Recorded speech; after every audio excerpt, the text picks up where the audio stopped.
दोस्तों, एक दिन लक्ष्मी जी की बड़ी बहन ज्येष्ठा ने उनसे कहा, बहुत दिनों से एक बात मेरे मस्तिष्क में क्रोध रही है। सोचती हूँ कि तुमसे पूछूं या नहीं। ऐसी क्या बात है बहन? मन में जो कुछ भी है निसंकोच पूछो। वैसे भी कोई बात मन में न रखकर उसका समाधान कर लेना ही बुद्धिमानी है। लक्ष्मी जी ने मुस्कुराकर कहा, मैं अक्सर यही सोचती रहती हूँ कि सुंदरता में हम दोनों बराबर हैं। फिर भी लोग तुम्हारा आदर करते हैं और मैं जहाँ भी जाती हूँ वहाँ उदासी छा जाती है। मुझे लोगों की घृणा और क्रोध का शिकार होना पड़ता है, जबकि हम दोनों सगी बहनें हैं। ऐसा क्यों? लक्ष्मी जी ने हंसकर कहा, सगी बहन या समान सुंदरता होने से नहीं, आदर नहीं मिलता।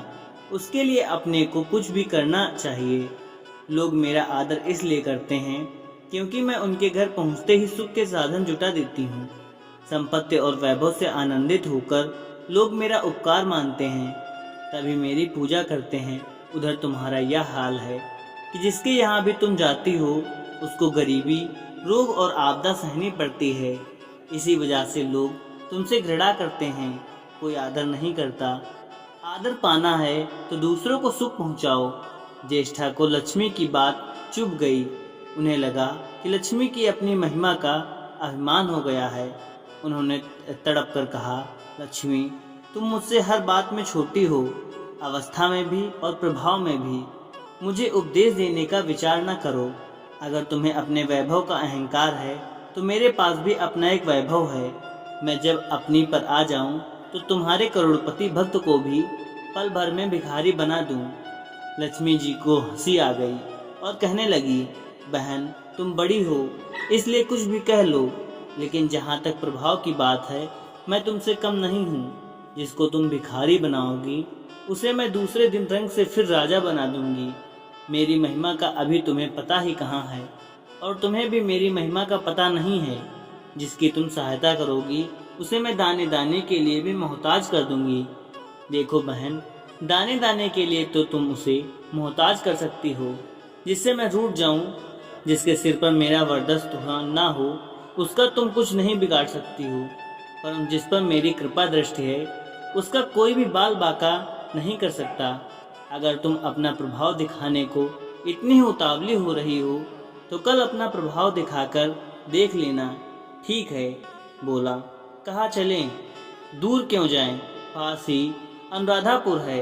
उसमें एक ब्राह्मण रहता है, दीनानाथ। वह रोज मंदिर में पूजा करने जाता है और मेरा पक्का भक्त है। उसी पर हमें अपनी अपनी महिमा दिखानी है।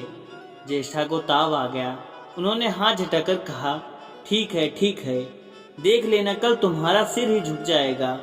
कहकर वह एक ओर चली गई। लक्ष्मी जी वहीं खड़ी बहन के क्रोध और अहंकार पर मुस्कुराती रहीं। दूसरे दिन दोनों बहनें अनुराधापुर के विष्णु मंदिर में पहुंची। उन्होंने वेश बदल रखा था। साधारण स्त्रियों की तरह वे दोनों मंदिर के द्वार पर बैठ गईं। लोगों ने देखा अवश्य, किंतु किसी ने उनकी ओर कोई खास ध्यान नहीं दिया। ध्यान देने वाली कोई खास बात थी ही नहीं। वह मंदिर था और वहां हर रोज दीन दुखी आते जाते रहते थे।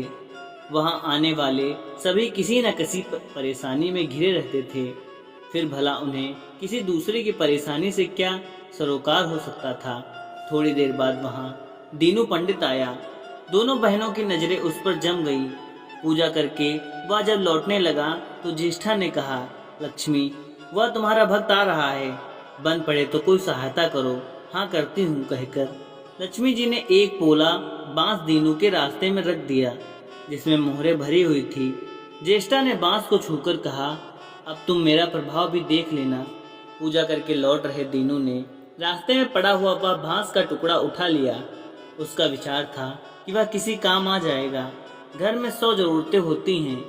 अभी वह पंडित कुछ ही आगे बढ़ा था कि उसे एक लड़का मिला। लड़के ने पहले पंडित जी से राम राम की, फिर बड़ी ही नम्रता से बोला, पंडित जी, मुझे अपनी चारपाई के लिए बिल्कुल ऐसा ही बांस चाहिए। दादाजी ने यह कहकर भेजा है कि जाओ बाजार से ले आओ। ऐसा बांस पंडित जी कहाँ मिलेगा? दीनू ने कहा, मैंने मोल नहीं लिया, रास्ते में पड़ा था सो उठा लाया। लो, तुम्हें जरूरत है तो तुम ही रख लो। वैसे बाजार में 1 रुपए से कम का नहीं है। लड़के ने चवन्नी देते हुए कहा, मगर मेरे पास तो यह चमन्नी ही है। पंडित जी, अभी तो आप इसे ही रख लीजिए, बाकी बाहर 12 आने शाम को दे जाऊंगा। पंडित जी खुश थे। बिना किसी हील हुज्जत के रुपया मिल गया। दीनू पंडित ने चवन्नी लेकर बांस लड़के को दे दिया और वह चमन्नी अपनी डोलची में रख दी। पंडित जी के पास खड़ी दोनों देवियां यह सारी लीला देख रही थीं। ज्येष्ठा ने कहा, लक्ष्मी, देखा तुमने, तुम्हारी इतनी सारी मोहरें मात्र एक चमन्नी में बिक गईं, और अभी क्या यह चमन्नी भी तुम्हारे भक्त के पास नहीं रुकेगी? चलो उसके पीछे चलते हैं और देखते हैं कि क्या होता है। दोनों बहनें दीनू के पीछे चलने लगी। एक तालाब के पास दीनू ने डोलची रख दी और कमल के फूल तोड़ने लगा। उसी बीच एक चरवाहे का लड़का आया और डोलची में रखी हुई चवन्नी लेकर भाग गया। दीनू को पता ही नहीं चला। फूल तोड़कर वह अपने घर चलने लगा। इतने में वही लड़का आता हुआ दिखाई दिया जिसने चवन्नी देकर उससे बांस ले लिया था। करीब आकर वह बोला, पंडित जी, यह बांस तो बहुत वजनी है। दादाजी ने कहा है कि कोई हल्का बांस चाहिए, इसकी चारपाई ठीक न होगी। यह लीजिए, आप अपना बांस वापस ले लीजिए। कहकर उसने बांस पंडित जी के हवाले कर दिया। दीनू ने बांस ले लिया, लेकिन चवन्नी तो डोलची में थी ही नहीं। तब उसने कहा, बेटा, चवन्नी तो कहीं गिर गई, तो मेरे साथ घर चलो, वहाँ दूसरी दे दूंगा। इस समय मेरे पास एक भी पैसा नहीं है। तब वह लड़का बोला, आप जाइए, मैं शाम को आकर घर से ले लूंगा। यह कहकर लड़का अपनी राह लौट गया। बांस फिर से पंडित जी के ही पास आ गया और लक्ष्मी जी हौले से मुस्कुराई। उनको इस प्रकार मुस्कुराते देखकर ज्येष्ठा मन ही मन में जल उठी। वह बोली, अभी तो खेल शुरू ही हुआ है, देखती चलो कि मैं इसे कैसे तिगनी का नाच नचाती हूँ। दीनू बेचारा इस सब बातों से बेखबर अपनी ही धुन में आगे बढ़ा चला जा रहा था। उसे क्या पता था कि वह शतरंज का मोहरा बना हुआ है। वह तो धूप छांव की भांति दोनों बहनों का प्रभाव सहता चुपचाप चला जा रहा था। आगे चलकर गांव का एक अहीर मिला। उसने दीनू को चवन्नी वापस करते हुए बताया, पंडित जी, मेरा लड़का अपनी डोलची से यह चवन्नी उठा लाया था। वह बड़ा ही शैतान है। मैं आपकी वही चवन्नी लौटाने आया हूँ। हो सके तो उस शैतान को माफ कर दीजिएगा। दीनू ने आशीर्वाद देकर चवन्नी ले ली और प्रसन्न मन से उस लड़के को पुकारने लगे। और शाम को घर आकर चवन्नी लेने की बात कहकर लौटा जा रहा लड़का आवाज सुनकर लौट आया। अपनी चवन्नी वापस पाकर वह भी प्रसन्न हो गया। दीनू पंडित निश्चित मन से घर की ओर बढ़ने लगा। उसके एक हाथ में पूजा की डोलची थी और दूसरे हाथ में वही 5 हाथ का लंबा बांस। राह चलते दीनू पंडित सोच रहा था, बांस तो काफी वजनी है तो मजबूत भी होगा क्योंकि ठोस है। इसे दरवाजे के छप्पर में लगा दूंगा, कई साल के लिए बल्ली से छुटकारा मिल जाएगा। ज्येष्ठा को उसके विचार पर क्रोध आ गया। लक्ष्मी जी के प्रभाव से दीनू को लाभ होता देख वह मन ही मन बुरी तरह से जल रही थी। जब उन्होंने देखा कि पंडित का घर करीब आ गया है तो कोई उपाय न पाकर उन्होंने दीनू को मारने का विचार किया। उन्होंने कहा, लक्ष्मी, धन संपत्ति तो मैं छीन ही लेती हूँ, अब तुम्हारे भक्त के प्राण भी छीन लूंगी। देखो वह किस तरह तड़प तड़प कर मरता है। और वह तुरंत सांप बनकर दीनू की ओर दौड़ पड़ी। लक्ष्मी जी को तनिक भी घबराहट नहीं हुई। वह उसी तरह खड़ी मुस्कुराती रही। सहसा दीनू चौंक पड़ा। एक भयानक सांप फन उठाए उसकी ओर झपट रहा था। प्राण तो सभी को प्रिय होते हैं, उपाय रहते कोई अपने आप को संकट में नहीं पड़ने देता। दीनू ने पगडंडी वाला रास्ता छोड़ दिया और एक और भागने लगा, लेकिन सांप बनी ज्येष्ठा उसे भला कहाँ छोड़ने वाली थी। वह तो उस गरीब के प्राणों की प्यासी हो चुकी थी। वह भी दीनू के आगे पीछे दाएं बाएं बराबर दौड़ती रही। दीनू घबरा गया। उसने हाथ जोड़कर कहा, नाग देवता, मैंने तुम्हारा कुछ नहीं बिगाड़ा, शांत से अपनी राह लौट जाओ। आखिर क्यों मुझ गरीब के पीछे पड़ रहे हो?